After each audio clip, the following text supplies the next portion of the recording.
Hey everyone, welcome to Political Radar Echo, 30 minutes of political talk about current topics with panelists from a variety of viewpoints. I'm your host, Cassandra, and this is episode 9. This is Political Radar Echo with Cassandra, where we cover many political issues affecting our country with a panel of guests from many viewpoints. Our panelists today are Colleen Gruszynski and Mark Becker. Colleen, could you tell us a little bit about yourself? Thanks for having me. Colleen Gruszynski. I have worked in election administration for the state of Wisconsin. I've also been a lobbyist for a nonprofit when it came to election administration issues, and currently work in the corporate side of political data right now. So. Mark? I'm just the guy, I don't know. Mark Becker, County Supervisor, representing Pulaski and Pittsfield and a little bit of Howard and Swamico. And here I am. So Awesome. Thank you very much. Yeah. He's another one of our second-time panelists, so thanks for coming back, Mark. And this is your second time on Political Radar, one of the... Yep. That's Yep. right. Yep. Yes. Yep. Filling your punch card, too. Yeah, so you were on the original Political Radar. Yep, about a little over a year ago. Awesome. Yeah, I think I watched that episode. I'm sure I did. So, All right. So we're going to start off talking a little bit about voter fraud, and our president put together a Presidential Advisory Commission on Election Integrity, right? So he tweeted out November 27th, 2016, he tweeted out, and I quote, "In addition to winning the Electoral College in a landslide, I won the popular vote if you deduct the millions who vote illegally." So that's, I think, where all of this started, right? Yeah, I mean, this voter fraud and there's been some things that have been going on for quite a few years, actually dating back even before 2008. Although since the 2008 election, this rhetoric has rapidly increased. In terms of what is this election commission, how could it affect me here locally? This is a commission. It's 12 members. It can have up to 15. It has not exactly what I would call stellar election administration people leading it. Most notably is Chris Kobach. He is the state of Kansas Secretary of State. He has numerous lawsuits, including one from the League of Women Voters. He has 4 lawsuits against him, and then this commission already has a lawsuit for violating open records laws. I think that was filed by the ACLU. So not a great start. It's not known for being bipartisan. The big kicker, and a lot of people don't know, is that actually 4 years ago, we had a presidential election commission that was headed up by former attorneys from Mitt Romney's campaign and then also from President Obama's campaign. They went around the country, they held listening sessions, they met with election administration officials, and they actually came out with a really good report and really good recommendations. And they did talk about election integrity and security. So this new commission, it really is redundant in many ways. And then also, there's been a lot of stories lately about their data requests. They've requested from every single state a list of all voters in that state, including really personal information such as social security numbers, criminal history, and driver's licenses. 44 states, including the state of Wisconsin, have objected to either part or all of that request. And the reason why so many states are pushing back is that Chris Kobach actually has his own program called Interstate Crosscheck, which actually takes data from about 20 states right now. It's kind of hard to know how many because so many states have actually dropped out of the program, where they were matching on just first name, last name, and date of birth. Again, we have to speculate because Chris Kobach isn't transparent about what's happening with this interstate crosscheck. He's not transparent about how are they matching voters. How do they get these lists from states? Is this data transmitted securely? The Secretary of State has not been transparent about that. And in the process, they've actually taken off thousands of voters across all these different states. And they've accused thousands of voters of voter fraud. Then these voters didn't do anything wrong. So that's why so many states like Wisconsin really have issues. Actually, in 2015, Representative Andre Jacques actually asked the Wisconsin legislature to join Crosscheck, and thank goodness the Republican legislature said no. I was at those committee hearings. A lot of the Republican legislators had serious concerns about the security of Chris Kobach's program and rejected it and instead went with a much more secure program. Okay. So that's how, like, we've already kind of seen some of this working out in Wisconsin, but certainly, we don't want to accuse, citizens that haven't done anything wrong of committing a felony. So. Right. Yeah, I read a story about a woman who had to go to court, and she was one of 300 some who had been accused of voter fraud, and she was the only one who showed up, and she was flagged because some lady claimed her house was a vacant lot, even though it wasn't. So, and that was in Ohio, I believe, one of the most contested states in a presidential election.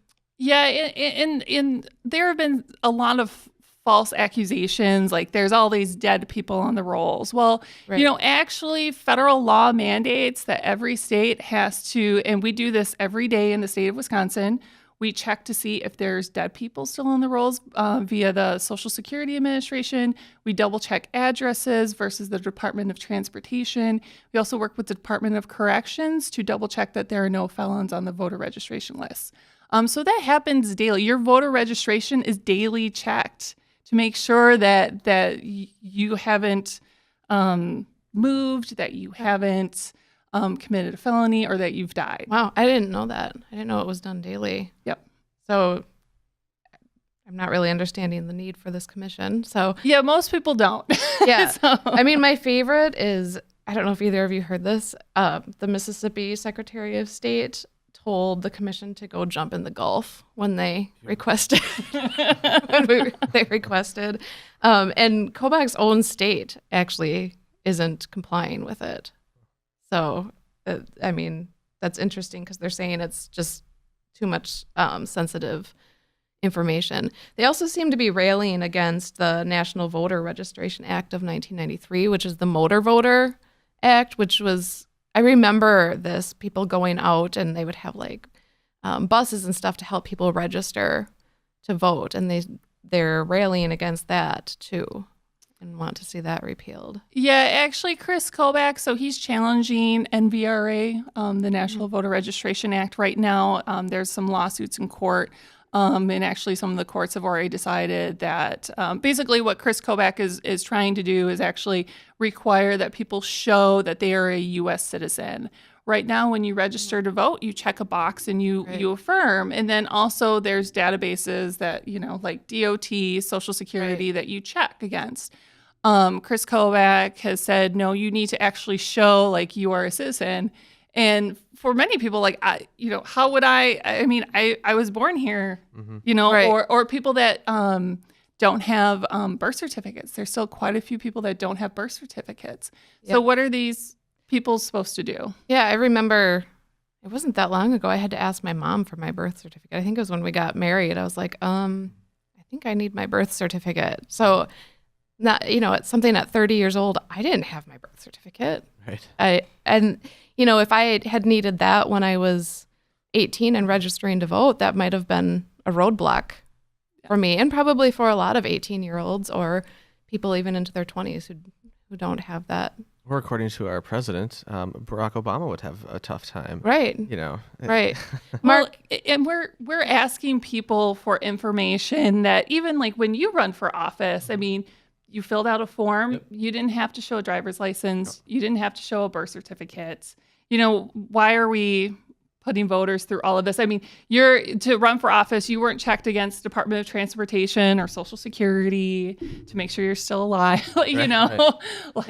Yeah. I think it's interesting when the first commission that you mentioned, it was a commission to see how can we do things better.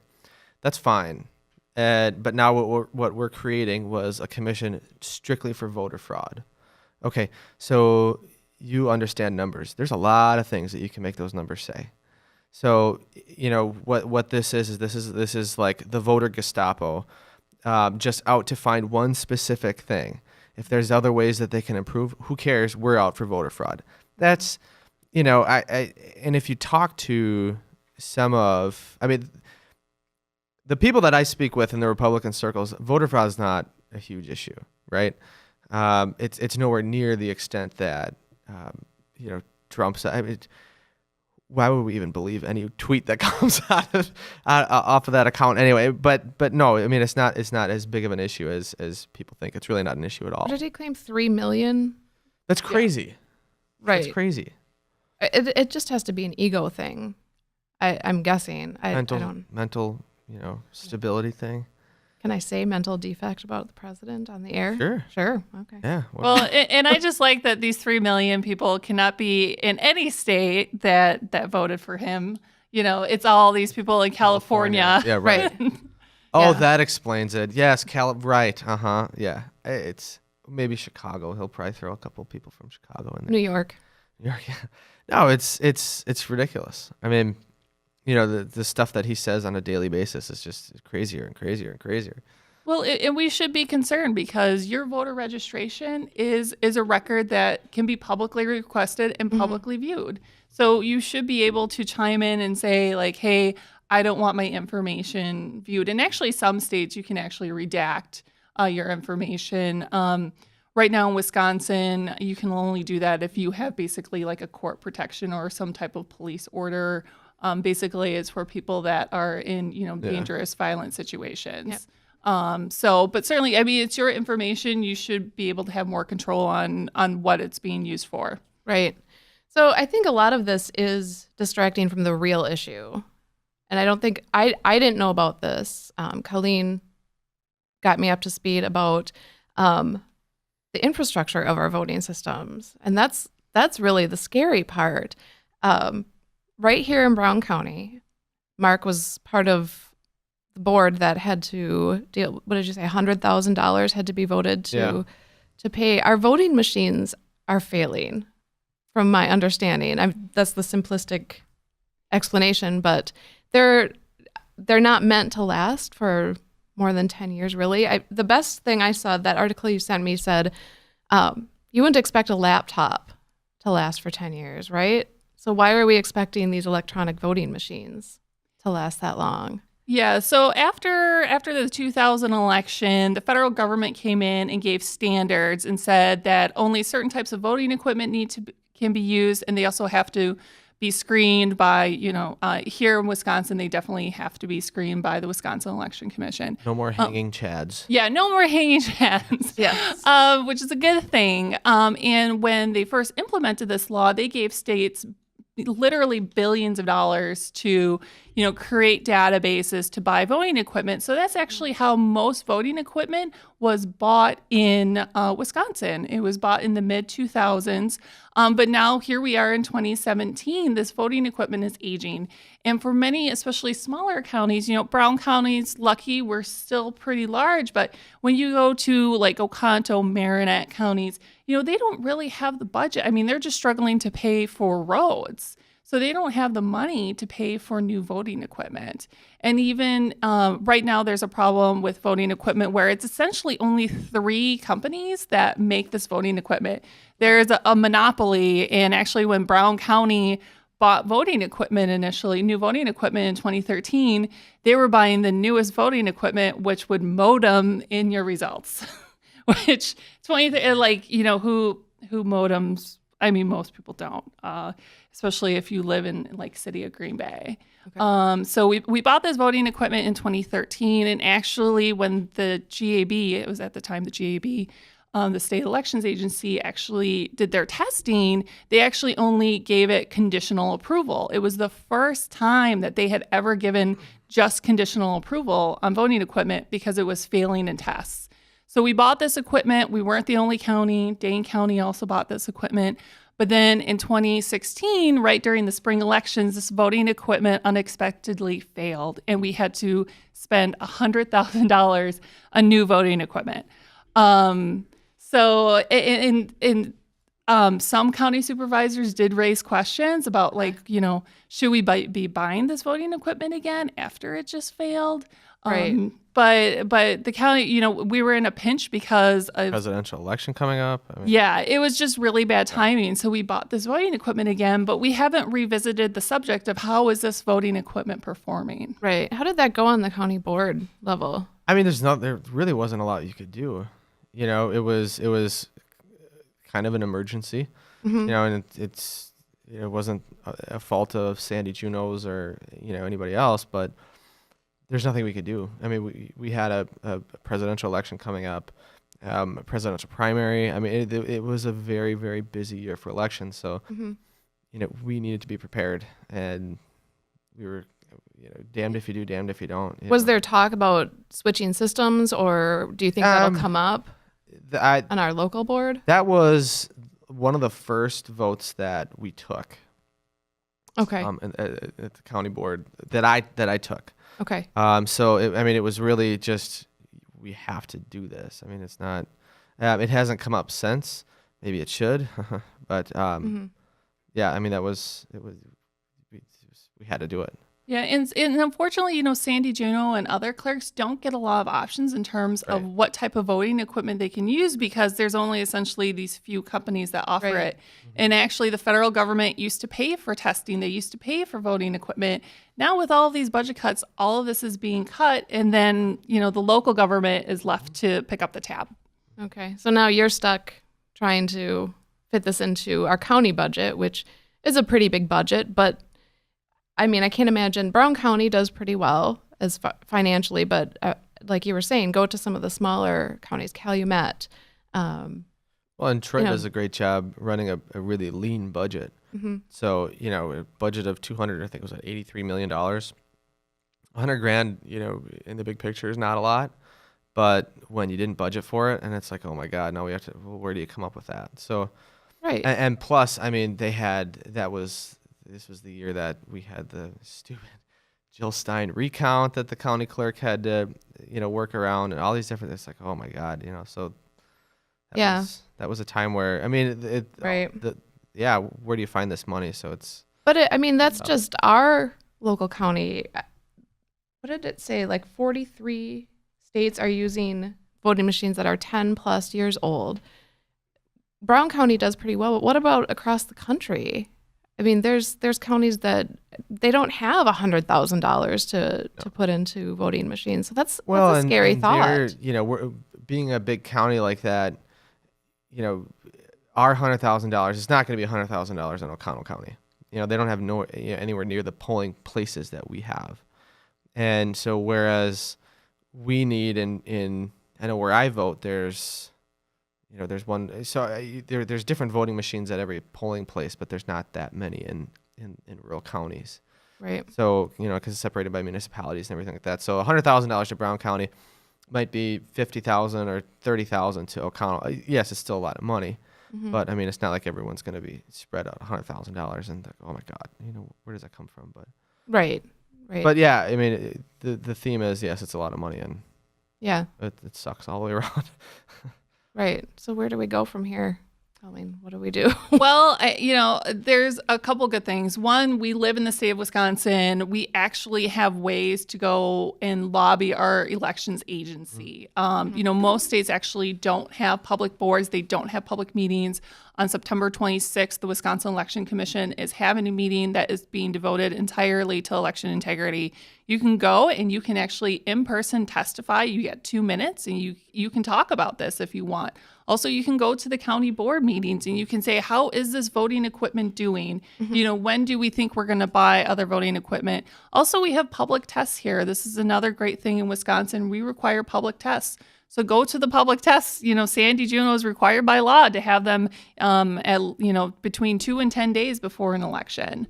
So I would say, So I would say get involved, start going to these things, provide Sandy some company at these public tests. Yeah. And then also, contact Mike Gallagher, contact Senator Ron Johnson, Tammy Baldwin, and talk about like this, this is a strain for our local governments.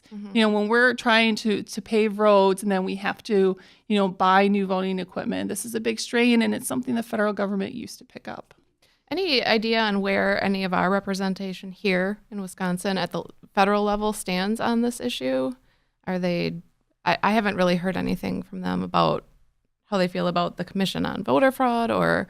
All right. So, Mark? you remember when Hillary Clinton said there's a public position and a private position, and Republicans jumped all over that? Oh my God, that's horrible. Okay, there's a public position and there's a private position. Many of the representatives, state representatives, national representatives, they might come out and they might say, well, we need to fix voter fraud. That's a problem.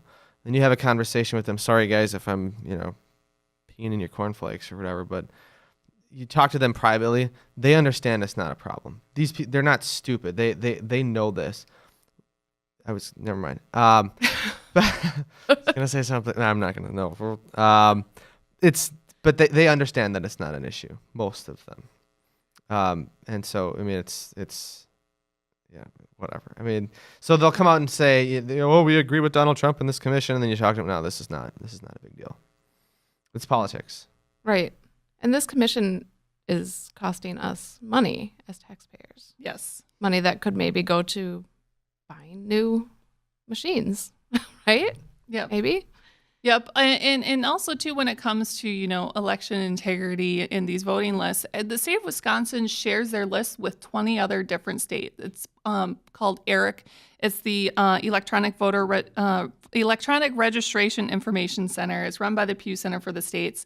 It does a really good job. Actually, the Republican legislature chose this over Kobach's cross-check program. But it costs us $40,000 a year to participate as a state. But it does help us keep our voter lists a little bit more intact so that you're not having duplicate registrations. Mm-hmm. But again, instead of spending money on this commission, helping states to enroll in ERIC would be a really great start. Right. So we really already are checking for voter fraud. Oh yeah. Sorry. Yes. Oh yes. Yeah. So this is really redundant. Yes. Pretty much it. All right. So we need new ballot machines. We need better infrastructure. Infrastructure, the sexiest word in government, as we like to say around here. That's about it. I mean, get involved, like Colleen said. Where is that being held? In Madison? Yep. So that's going to be at the Wisconsin Election Commission offices. It's on East Washington. It's a block from the Capitol. Okay.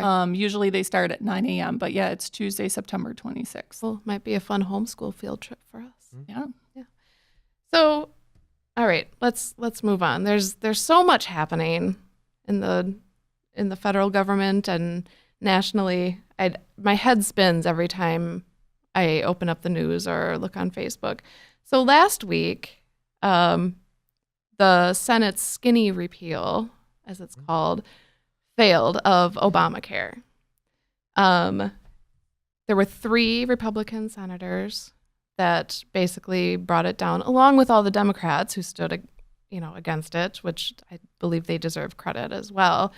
What are your thoughts on that? Both of you have been very vocal on Facebook and on social media about it. Where do we go from here? So now 7 years, right? Repeal and replace, repeal and replace, repeal and replace. Nothing. They've gotten nothing done. Where do we go from here? So this is a little bit more in my wheelhouse, which, by the way, your expertise on the voting stuff, awesome. So yeah, amazing. You're all, yeah. So I spent some time doing insurance. I worked for a company that did benefits for auto dealers, which is, that's how I got into this business. But so anyway, so I have a pretty good level of understanding of the law and how it works and everything like that. So I think it's funny. So for the last 8 years, the Republicans have been saying, give us Congress, we'll get rid of Obamacare. They got Congress. Give us the Senate, we're going to get rid of Obamacare. Give us the presidency, we'll get rid of it. And they couldn't do it in any way, which I'm not going to complain. But the law has its issues. Everybody knows that. Yes, that's not a secret. But some of the things that it does do with the letting people stay on health insurance till they're 26, so that students and all that kind of stuff, pre-existing conditions, individual mandate. That's a tool, and people, oh my God, individual mandate. That builds pools. Okay, that's how insurance works. Risk pools. You have to have that. So that's a good thing. Now, what needs to happen. I mean, there are different issues that they can work on. How do we broaden the pool? I don't agree with universal, the single payer. I don't think that's going to work because I don't agree with that. But we have a good foundation in the Affordable Care Act, and we can build off of that. Why raise it to the ground and just start from scratch when I was in insurance, this law was put in place. And so we went to seminars on what happens and to understand all the hooks and cables that this law has on every level of government in so many aspects of our lives is ridiculous. You take that away, I can't even begin to think of the consequences with not just, people's level of health care, but businesses that are going to suffer. Because now they, what do you do? There's reporting that businesses have to do. There's taxes. I mean, it's huge, this law. Mm-hmm. So instead of just completely starting over, which I think is the wrong way to go about doing it, tweaking it and fixing it as it was intended when it was passed originally. I mean, they knew this was kind of a living, breathing thing that would have to be changed. Now, do I agree with how it was done? Not entirely, because it was really based around the foundation of Romney Care. Well, Romney Care was centered and targeted towards I think it was like 7% of the population in a small Northeast state. Well, you can't take that, stretch it all over the country, and because someone that's uninsured in Massachusetts is different than someone that's uninsured in South Dakota. But it's here. It's very, very much ingrained within our federal government, within our businesses, state, local governments. So it's here. Let's make it better. Let's not just throw it all in the trash. I think that's wrong. Mm-hmm. What do? They can't get out of their own way. I mean, it's at Congress level, a Senate. I mean, the White House is in total disarray. They're not going to do this. They can't, because they can't come together. They've had 8 flipping years to do something, and they can't get it done. Right. They have nothing. They have nothing. Nothing. And they just, I don't know if they realize this, they come off as just heartless and cruel to me when they're debating it. And maybe it's because I have such a personal story right now about healthcare. That's how it feels to me. But it just... And I think you were right when you're talking about how they couldn't get out of their own way. I mean, coming out of the election, it doesn't matter what political affiliation you have, you pay too much for healthcare. Yeah. And I think we all agree on it. Yes. Right. And the fact that they didn't lead by talking about like how can we reduce the price of medication. There were opportunities and they missed them. Well, I mean, the first draft of this bill, wasn't it called something like ridiculous, like America's best healthcare plan ever or something? Do you remember that when they introduced it? I don't remember. Like, look it up. That's what it was. I mean, the first draft of this bill was like the best healthcare plan ever. Like, seriously. Like, I mean, so did Donald Trump name that, or did Congress? I'm sure. I don't. When you guys, I'll look it up. But, I mean, you can't take this seriously. Now, if you talk about being heartless, well, I mean, these guys are professional politicians too, so they can make Jesus look like he's scum of the earth, So I mean, you have to take that with a little bit of grain of salt. Yes, I mean your personal experience with it is crazy, but it's too much. I mean, I pay $1,000 a month for my health insurance, and I don't want to get that bill from the hospital having Benjamin. That's gonna suck, but I mean it's too high. There are things that I think you can do to make it better. But just, I mean, what was was it 30 million, 36 million more people are going to be off healthcare if that one would have passed. Yeah. Spending repeal was like 16 million. Right. But I think the big bill that they were going to vote on was like 36 million. I think so. And, to see some of the people saying, well, that's because people aren't forced to buy insurance and they're not going to elect to buy insurance. Guys, that's a problem. That's a huge problem. Right. Because when that person is biking, they're healthy, great. Let's say they're biking or they're running and they break their leg. They have no flipping insurance. How are they going to pay for that? Right. They're going to go to the emergency room and we're going to end up paying. And we're at the same freaking spot that we were 6 years ago when we said, oh my God, we have what's the fix? Right. So that's wrong. Right. But all you people on Facebook that posted on that thing, that's wrong. Well, freak accidents occur and freak health things occur. Yes. What happened to me was a freak health thing. And You're healthy, so what happened if that? Right. I was training for a marathon, so I'm healthy. I was healthy. And if you're like, well, I'm healthy, I don't need insurance. Right. Holy crap! Apparently you do. Right. And so.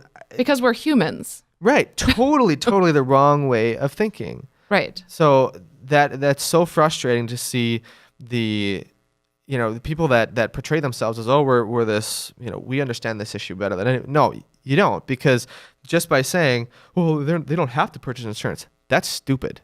That's wrong. And if you're a conservative and you say, well, they shouldn't have to, well, now you're going to pay for that. How do you feel about that? Yeah. It's like the cell phone tax that we all pay for people Right. that, whatever. That's this healthcare issue. So where do they go from here? Are they just gonna let it be, or what? I don't know. Where are they gonna go with this? They just can't pass anything. They can't come up with anything. I don't think anyone knows at this Right. point. You Yeah. listen to the experts on this, and they're like, honestly, to try to bring something up this close to the election, I don't think anything's going to happen. Yeah. If you watch The West Wing, they had like 2 full episodes about the time when you govern is like your first 3-4 months in office, and that time is way come and gone, and they've done nothing. Yeah.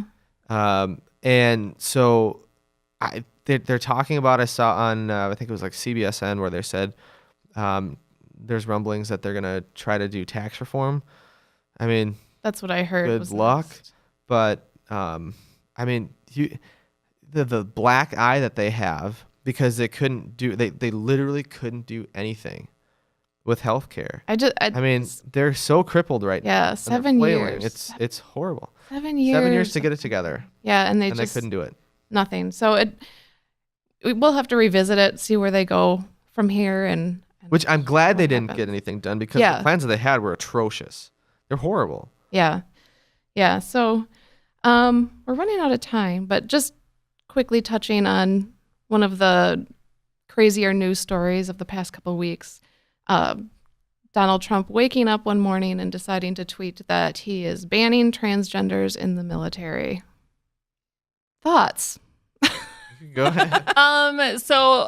My family's military service actually goes back to the Civil War. I've had my father was in the Air Force, my grandfather was in the Navy. And I think about talking to my grandfather, who's 89. So it's been a while since he served. But he talked about, you don't care. You care that the person next to you can do their job and will cover for you. And I think that's how most military members feel.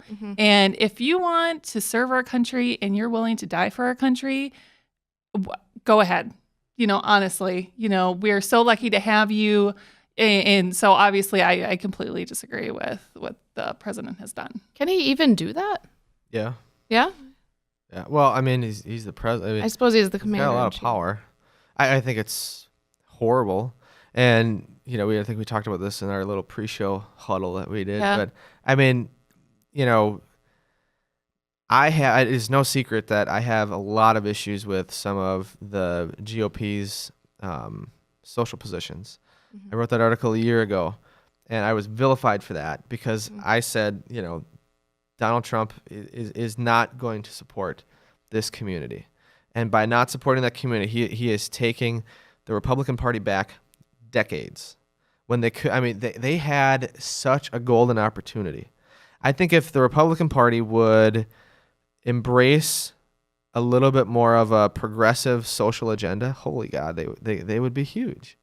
But I think you've said this before. Just yes, and let go of the social issues. right? And those same people that I want to talk to all those people that said, Mark, he is going to be the most pro-LGBT president we've ever had. He stood up at the convention and waving the flag, and then he just burned it last week. Yeah. So